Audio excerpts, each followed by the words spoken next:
What you get when a behavioral psychologist from the FBI hunts down a man who's killed several women and leaves only one clue behind: the word Eve written on the wall next to each one of his victims. You get Adam by Ted Dekker.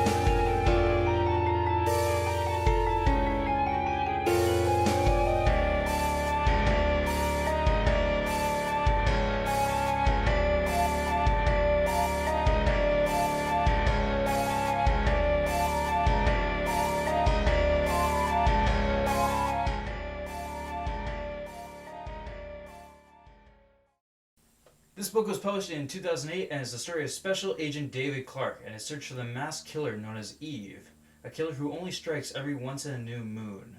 Upon finding Eve's 16th victim, alive but clutching to life, David and his new partner Lori discover how dangerous Eve actually is, and if they're not careful, they could find Eve's next victim being much closer to home. This is my first book I've read from Ted Dekker, and I enjoyed it enough to actually pick up two more of his books, that being 3 and The Bride Collector. They both have really cool covers, so I'm excited to read them both. First off, my favorite aspect of this book is probably that of the main character, that being David Clark.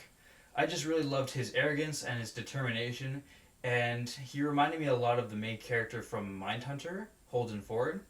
Both those characters will do anything to get to their main objective, even if they have to push away their family or be ridiculed by their friends.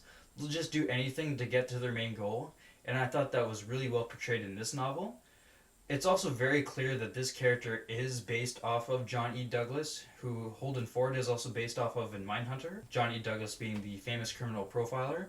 And it's just clear from the reading Mindhunter and also reading this book here, Adam, that both characters resemble a lot of similarities. So if you're interested in anything like Mindhunter, the book, the television show, I think you'll definitely get a kick out of this novel. This book is really suspenseful, which is one of the other great things I can say about it. The story just goes non-stop from beginning to end, and I thought that was really great. There isn't really any filler middle as well, which I have a lot of complaints about with other thriller novels. But the middle of this is still non-stop. The story keeps going, it keeps progressing, and I thought that was one of the better aspects of this book. The fact that this can be such a page-turner as well was pretty awesome. This book also has articles written throughout the book, which were some of my favorite parts of the book because they gave us so much information actually about the killer and his past and why he is the way he is. These articles just gave us a little bit more information about the killer as it progressed, rather than David Clark's investigation. And that could be a little bit of a negative because while I did like David Clark's story a good bit, the articles just gave me so much more information, and I often found myself wanting to read the articles almost more than the actual book or the story involving David Clark. This brings me to some of my negatives about the book. My first negative being involving David's story being a little bit too repetitive. So something happens to David at the beginning of the book that gives him a little bit of insight as to the identity of Eve, and this action, while it gives him the information, is actually quite dangerous and life-threatening.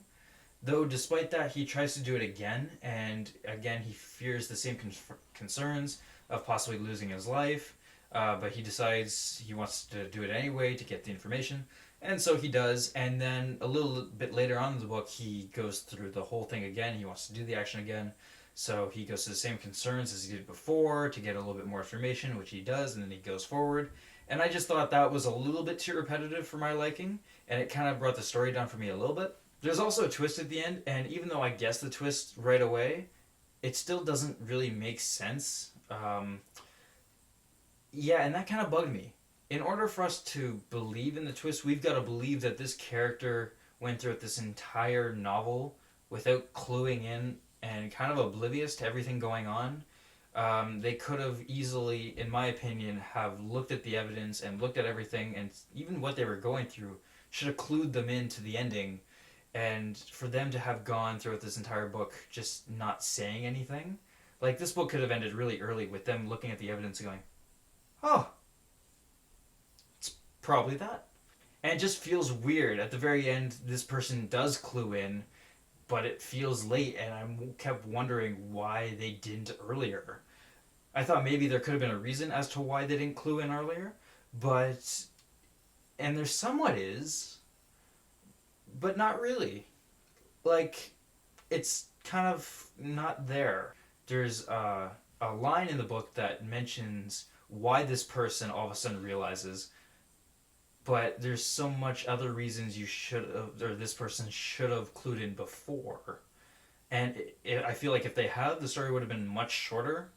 So obviously that's the reason why he dragged that out so long. But it just felt weird. Like if there were a little bit more reasoning as to why this character didn't clue in, or didn't want to say anything, perhaps, then maybe I'd buy it. But the fact that just kind of a light switch flicked on in this person's head, it felt really weird to me as a final twist. Near the end of this book too, it goes from like a level of 5 insanity to a level of 11, and it all of a sudden feels like a different book entirely, just because it got really crazy at the end, which of course I love, but it felt so out of left field. It felt like almost an entirely different book, even though all the reasonings as to why it became so insane are there. It just felt really weird all of a sudden, which again is awesome, but like again also weird. I'm gonna give this book a 3.5 out of 5 stars. I definitely didn't hate this book, but I didn't love it as much as I wanted to. I am still for sure going to be reading the other two books I bought, but it just didn't appeal to me as much as I had hoped. I have left a link in the description below for Ted Dekker's novel Adam, as well as the other two books I mentioned, that being Three and The Bride Collector. That is my review of Ted Dekker's novel Adam. Be sure to look forward to more reviews very soon, and in the meantime, read on and pick up a book recommended to you by the Bloody-Bookkeeper.